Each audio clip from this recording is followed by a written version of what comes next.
శ్రీమాత్రే నమః. మిత్రులందరికీ శుభోదయం. ఈరోజు శ్రీ క్రోధినామ సంవత్సర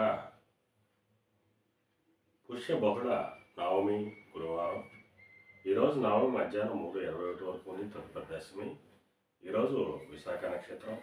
ఈరోజు జనవరి 23, 2025 తేదీ గురువారం. ఈరోజు దుర్ముహూర్తం ఉదయం 10:22 అయితే 11:06 వరకు ఉంది.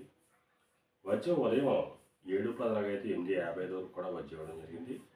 మరలా తిరిగి దుర్ముహూర్తం మధ్యాహ్నం 2:50 అయితే 3:34 వరకు కూడా దుర్ముహూర్తం ఇవ్వడం జరిగింది.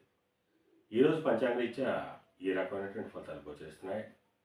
అలాగే ఈరోజు నక్షత్రం అయినటువంటి విశాఖ నక్షత్రం ఎవరికి తారాబలం కుదురుతుందో మనం పరిశీలించినట్లయితే భరణి, రోహిణి, ఆరుద్ర, పుష్యమి, ఆశ్లేష, పొబ్బ, హస్త, స్వాతి, అనురాధ, జ్యేష్ఠ, పూర్వాషాఢ, శ్రవణం, శతతార, ఉత్తరాభాద్ర, రేవతి.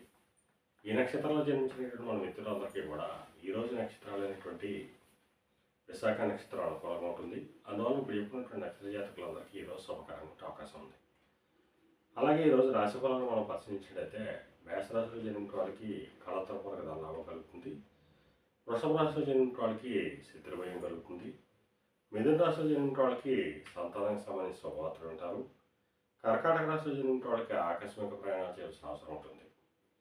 సింహరాశిలో జన్మించిన వాళ్ళకి పరాక్రమవంతమైన ఆదాయ వనరులు ఏర్పడతాయి. కన్యా రాశిలో జన్మించిన వాళ్ళకి ఆదాయ వనరులు పెరిగేటువంటి అవకాశం ఉంటుంది. తులారాశిలో జన్మించిన వాళ్ళకి ఆరోగ్యం చేకూరుతుంది. వృశ్చిక రాశిలో జన్మించిన వాళ్ళకి అనారోగ్య సూచన కనిపిస్తుంది.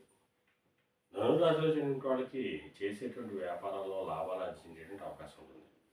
మకర రాశిలో జన్మించిన వాళ్ళకి నిరుద్యోగులకు ఉద్యోగ అవకాశాలు కానీ లేదా ఉద్యోగస్తులకు ప్రమోషన్లు కానీ ఇంక్రిమెంట్ కానీ వచ్చేటువంటి అవకాశం ఉంటుంది.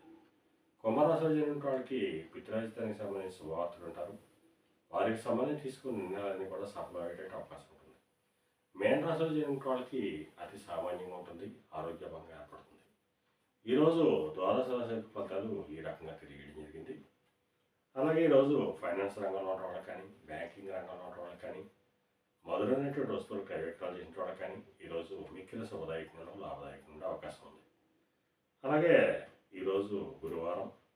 అందువల్ల ఆ పరమేశ్వరుణ్ణి చిరకరసంతో అభిషేకించినట్లయితే సర్వశుభాలు కలుగుతాయని చెప్పి శాస్త్రీరీత్యా తెలియజేయడం జరుగుతుంది. అలాగే మళ్ళా రేపు శుభోదయం కార్యక్రమంలో మరిన్ని విషయాలు తెలుసుకుందాం. అంతవరకు మన మిత్రులందరికీ మరొకసారి శుభోదయం. ఇట్లు మీ పెదబాబు సిద్ధాంతి గొల్లల మామిడి.